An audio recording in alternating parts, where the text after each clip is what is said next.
Good morning, dear student.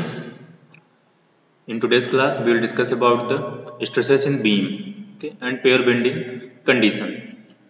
अगर हमारे पास कोई बीम है और if there is an external loading on that particular beam, so how many type of stresses will be produced there?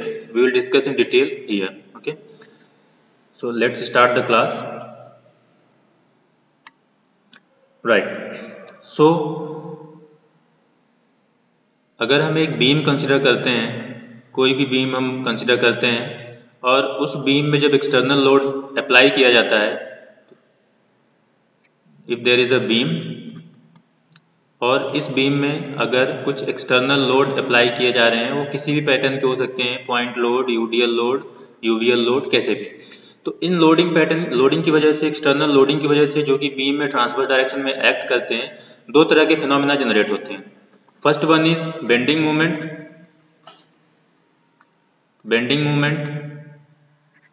and second one is shear force.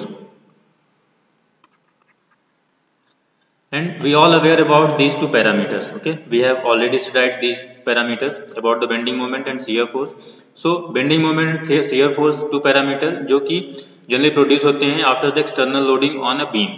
अब bending moment हम calculate करते हैं तो एक रिस्पेक्टिव डायग्राम मिलता है हमें bending moment का किसी भी पर्टिकुलर बीम में डिफरेंट लोडिंग कंडीशन के लिए। तो बेंडिंग मोमेंट डायग्राम से हमें पता क्या चलता है, क्या बताता है बेंडिंग मोमेंट डायग्राम? तो बेंडिंग मोमेंट डायग्राम किसी भी एक्सटर्नल लोडिंग के अगेंस्ट उस बीम के हर एक सेक्शन में कितना बेंडिंग मोमेंट आ रहा है ये शो करता है। ओके, और बेंडिंग मोमेंट जनरली डिफाइन कैसे करते हैं? किसी भी सेक्शन पे या तो उसके लेफ्ट साइड में अदर राइट साइड जितना भी अनबैलेंस मूवमेंट है या summation of movement, that is called bending moment. और same in the same sense shear force भी यही होता है। शियर फोर्स डायग्राम में ग्राफिकल रिप्रेजेंटेशन होता है of shear force at every section of beam. Beam के हर एक सेक्शन पे कितना शियर फोर्स आ रहा है वो दिखाया जाता है शियर फोर्स डायग्राम से। तो हम bending moment diagram, shear force diagram यहाँ पे स्टडी करते हैं। शियर फोर्स को अगर डिफाइन करें तो किसी भी पर्टिकुलर सेक्शन पे बीम के या तो उसके लेफ्ट में या उसके राइट साइड में जितना भी अनबैलेंस वर्टिकल डाउनवर्ड फोर्स हो, that is called shear force. Okay, तो जब बीम में बेंडिंग मोमेंट और शियर फोर्स एक्ट करता है तो due to bending moment beam में बेंडिंग होती है, due to bending moment beam bend करता है। अब जिस नेचर की बेंडिंग होगी उस रिस्पेक्ट में बीम में बेंडिंग होगी। वो दो तरह की बेंडिंग होती है, सैगिंग एंड हॉगिंग। तो बेंडिंग मोमेंट की वजह से बीम बेंड होता है और जब बीम बेंड होता है तो बीम के हर एक फाइबर लेंथ वाइज जितने भी फाइबर हैं स्ट्रेच्ड होते हैं या कॉन्ट्रैक्ट होते हैं, उनमें चेंजेस आते हैं। और जब चेंज आता है दैट मीन्स वहां पे कुछ स्ट्रेन आ रही है और इस स्ट्रेन को या उस चेंज को मेंबर रेजिस्टेंस करता है और जो इंटरनल रेजिस्टेंस ऑफर्ड किया जाता है दैट इज कॉल्ड स्ट्रेस। और स्पेशली ये जो रेजिस्टेंस ऑफर्ड किया जा रहा है ये हो रहा है ड्यू टू द बेंडिंग, जो डिफॉर्मेशन हो रहा है बेंडिंग की वजह से हो रहा है। तो यहाँ पे जो स्ट्रेस आएगी वो कहलाएगी bending stress. Okay, in the same sense जो शियर फोर्स होता है तो शियर फोर्स की वजह से जो बीम में फेल्यूर होता है वो कुछ इस तरीके से होता है। बीम एक पर्टिकुलर एक्सिस के अबाउट स्प्लिट आउट होती है, राइट। तो ये जो सरफेस है इनमें यहाँ पे शियर फोर्स लग रहा है और इनकी वजह से इन सरफेस में शियर स्ट्रेस एक्ट करेगा। ओके, तो ये जो फेल्यूर होगा यहाँ पे भी डिफॉर्मेशन होगा बीम के उस पर्टिकुलर क्रॉस सेक्शन में और उस डिफॉर्मेशन को जो कि शियर फोर्स की वजह से हो रहा है मेंबर एक रेजिस्टेंस फोर्स अप्लाई करेगा और that resisting force is called shear stress. Okay, तो दोनों स्ट्रेस हैं बट अलग अलग नेचर की स्ट्रेस हैं, अलग अलग टाइप के लोडिंग की वजह से प्रोड्यूस हो रही हैं, तो उनकी नेमिंग या नोटेशन भी अलग अलग है। तो दो तरह की स्ट्रेस प्रोड्यूस होती है यहाँ पे एक्सटर्नल लोड की वजह से। एक होती है बेंडिंग स्ट्रेस जो कि बेंडिंग मूवमेंट की वजह से होती है और दूसरी होती है शियर स्ट्रेस जो कि शियर फोर्स की वजह से होती है। और बीम का जो कंबाइंड फेल्योर होता है, बीम ऐसा नहीं केवल अकेला बेंडिंग की वजह से फेल होगा या फिर अकेला शियर की वजह से फेल होगा। बीम में जो कंबाइंड फेल्योर, अल्टीमेट फेल्योर होता है वो इन दोनों के कंबाइंड इफेक्ट की वजह से होता है। बेंडिंग मोमेंट और शियर फोर्स के कंबाइंड इफेक्ट की वजह से बीम में फाइनल फेल्योर आता है, राइट।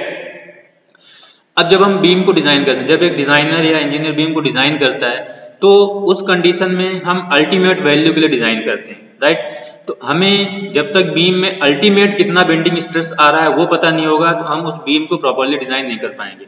अगर हमने बीम को मैक्सिमम कंडीशन के लिए, सिचुएशन के लिए सेव कर लिया है, तो उसके नीचे जो भी सिचुएशन आएगी बेंडिंग मूवमेंट की या शेयर फोर्स की, उनकी वजह जो भी स्ट्रेस आ रही है, बीम उसमें सेफ रहेगी। तो डिजाइन करने के लिए हमें अल्टीमेट या मैक्सिमम वैल्यू चाहिए होती है। तो हम एक ऐसी सिचुएशन ढूंढते हैं या सर्च करते हैं जिसमें हमें मैक्सिमम से मैक्सिमम कितना शियर स्ट्रेस या कितना बेंडिंग स्ट्रेस कोई पर्टिकुलर बीम में आ सकता है due to the external loading, वो फाइंड आउट करने की कोशिश करते हैं। तो यहाँ पे फिर एक टर्म आता है पिक्चर में, that is called pure bending. Pure bending या सिंपली इसको बोला जाता है सिंपल बेंडिंग। अब ये होता क्या है यहाँ पे हम डिस्कस करेंगे। ओके, सो ये हम एक एग्जांपल समझेंगे प्योर बेंडिंग कंडीशन या सिंपल बेंडिंग कंडीशन होती क्या है। So suppose for example we have considered a beam here, we have considered a beam here. This is a cantilever beam, okay, and here is a load that is W, and again here is a load that is W. Okay. The length, that length is A, L and A. Assume points A, B, C and D. तो ये एक beam है overhanging type की, जिसमें हमने दोनों and पे W load apply किया है। सिंपली हम कुछ भी एग्जांपल ले सकते हैं, बट ये एक बेटर एग्जांपल होता है प्योर बेंडिंग सिचुएशन को समझने के लिए, और सिंपल एग्जांपल होता है, इसलिए हमने ये यहाँ पे कंडीशन लिए कंसिडर किया है। अब जब हम इसका शियर फोर्स और बेंडिंग मोमेंट डायग्राम प्लॉट करते हैं, तो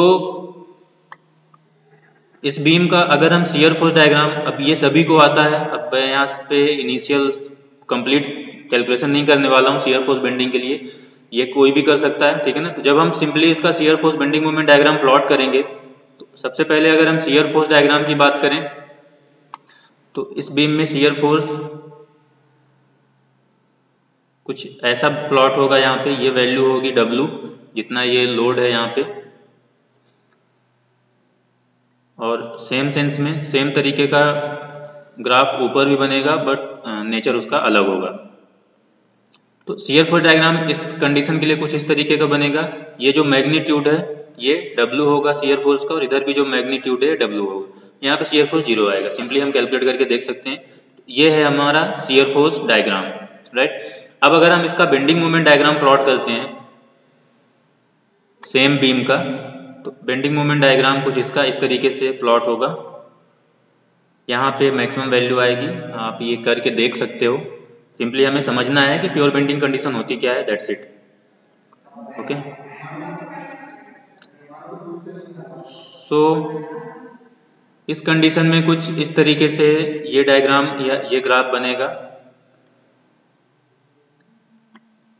राइट। अब यहाँ पे जो मैग्नीट्यूड होगा दैट इज W, ये कैलकुलेट करके देख सकते हैं, ये W है, क्योंकि यहाँ पे अगर हम बेंडिंग मोमेंट कैलकुलेट करें, यहाँ W लोड है, तो यहाँ पे मूवमेंट कितना आएगा W इंटू A, ये, और यहाँ पे ये मूवमेंट फिर कांस्टेंट रहेगा, यहाँ पे भी simply W into A movement आएगा इस तरीके से। तो अगर हम यहाँ पे इस रीजन की बात करें, यहाँ से लेके यहाँ तक की, तो यहाँ पे ये है अपना bending moment diagram, that is bending moment diagram, और ये शियर फोर्स डायग्राम है। तो अगर हम बेंडिंग मोमेंट डायग्राम को एनालाइज करते हैं, तो यहाँ पे इस पॉइंट से लेके इस पॉइंट तक, ये हमारा A पॉइंट है, ये हमारा B पॉइंट है। तो A से B के बीच में शियर फोर्स 0 है, शियर फोर्स 0 है, और बेंडिंग मोमेंट कांस्टेंट है, और मैक्सिमम भी है।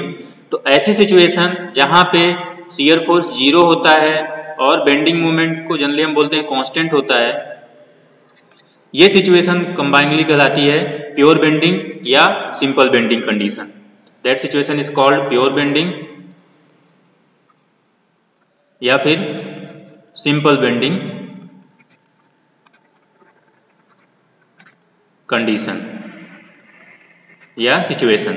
अब यहाँ पे सिर्फ जब बेंडिंग मोमेंट लगेगा, इस कंडीशन में जो मैक्सिमम बेंडिंग स्ट्रेस, जो स्ट्रेस मिलेगी हमें बेंडिंग स्ट्रेस, वो मैक्सिमम से मैक्सिमम होगी, क्योंकि अगर हम बेंडिंग मोमेंट और शियर फोर्स को साथ में कंसीडर करके चलते हैं और फिर रिजल्टेंट स्ट्रेस कैलकुलेट करते हैं, तो कुछ चीजें काउंटर हो जाती हैं, ठीक है ना। तो इस कंडीशन में अगर हमें मैक्सिमम से मैक्सिमम बेंडिंग स्ट्रेस चाहिए, तो हमें प्योर बेंडिंग सिचुएशन में वो बेंडिंग मोमेंट मिलेगी, राइट। तो इस सिचुएशन में जो बेंडिंग स्ट्रेस आएगी वो मैक्सिमम से मैक्सिमम होगी, और हम डिजाइन करने के लिए उसी स्ट्रेस को यूज करेंगे, उसी स्ट्रेस के रिस्पेक्ट में डिजाइन करेंगे, तो हम सेफ लिमिट में डिजाइन कर पाएंगे, राइट। ओके, ये होता है प्योर बेंडिंग कंडीशन या प्योर बेंडिंग सिचुएशन। अब इसी से रिलेटेड हम एक थ्योरी डिराइव करेंगे और उसी थ्योरी को थ्रू आउट बेंडिंग या through out stress in beam हम यूज करेंगे, और आगे चल के जब हम डिजाइन भी करेंगे, कोई भी डिजाइन का सब्जेक्ट पढ़ेंगे लाइक आरसीसी या स्टील, तो प्योर बेंडिंग थ्योरी एक बहुत ही सिग्निफिकेंस थ्योरी होती है, बहुत ही इंपॉर्टेंट थ्योरी होती है, जिसको हमें बहुत ही फ्रिक्वेंटली यूज करना पड़ता है। उसके कॉन्सेप्ट की हेल्प से ही या उस थ्योरी की हेल्प से ही बाकी चीजें हम डिसाइड कर पाते हैं या प्रॉपरली उसको डिजाइन कर पाते हैं। दैट्स ऑल फॉर टुडे, मिलते हैं नेक्स्ट क्लास में। Thank you.